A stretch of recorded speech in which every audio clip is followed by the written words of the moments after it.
जीवन की यात्रा है, वो यात्रा तुम्हारी किस ओर जा रही है? घूमने को जा रही है कि विशुद्धि के लिए जा रही है? परिणाम घूमते रहते हैं आपके, और जैसा विचार बनता है वैसी यात्रा फलित होती है। जैसे तीर्थ बंदना करने से द्वैत घटित होता है, आपके परिणामों की विशुद्धि की रक्षा होती है, और तीर्थ में जाने से तीर्थों की रक्षा होती है। तुम तीर्थों में जाते रहोगे तो तीर्थ सुरक्षित है, तुम तीर्थों में जाते रहोगे तुम्हारी विशुद्धि सुरक्षित है। इसलिए व्यक्ति को तीर्थ वंदना करते रहना चाहिए। इसको आप अनुभव करो। जब आप रुके होते हो कहीं बहुत लंबे समय तक, तब तुम्हारे परिणामों की दशा खोजना। जब विहार करते हो उसमें परिणामों की दशा खोजना। थकान को गौण कर दो, थकान तो शरीर की दशा है। उचित आहार विहार होता रहे, निहार, ये तीनों सम्यक होते रहे तो थकान तो थोड़े समय की है। और इस विवाह अवस्था में थकान आना बहुत जरूरी है। गूढ़ रहस्य में जाओगे तो हमारी प्रशंसा करोगे।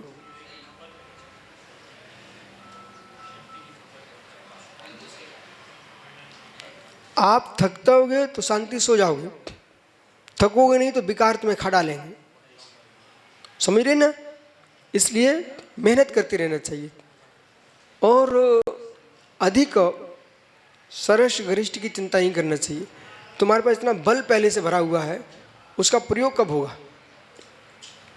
साधुओं के पास बल होता है।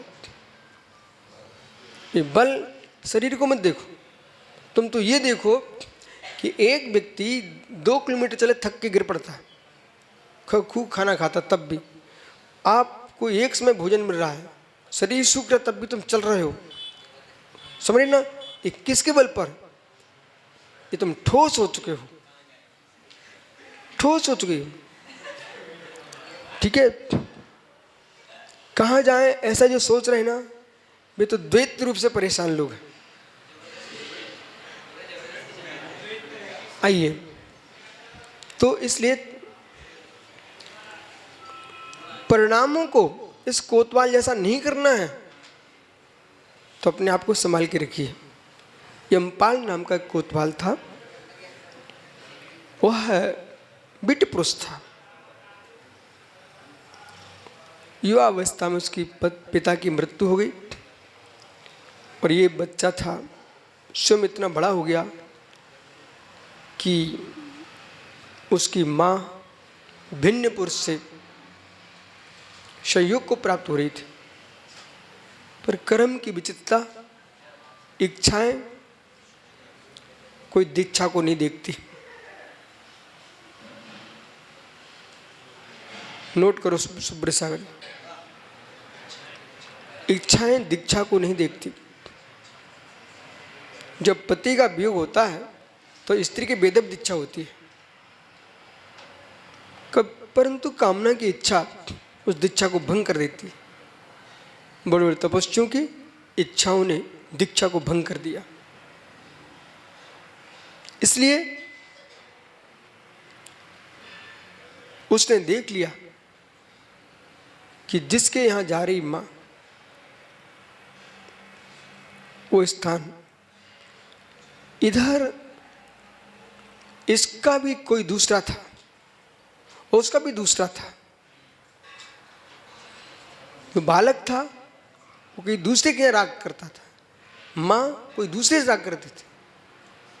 पर एक दिन ऐसा हुआ कि दोनों का स्थानांतरित हो गया धोखे से, और जो मां थी सोचती हमारा मेरा प्रेमी है, और बेटा सोचा मेरी प्रिया है, और दोनों का संयोग हो गया। अचानक बिजली गरज चमकती है, एक दूसरे का चेहरा देख लिया, फिर भी नहीं एक दूसरे को छोड़ा। रेस खुला, राजदंड मिला।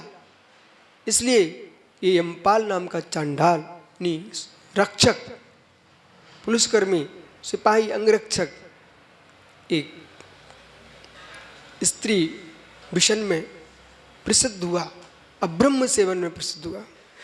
ये तो प्रसिद्ध पुरुष था इसलिए प्रसिद्धि है। ये घटना कोई बहुत बड़ी नहीं है, बहुत बड़ी है।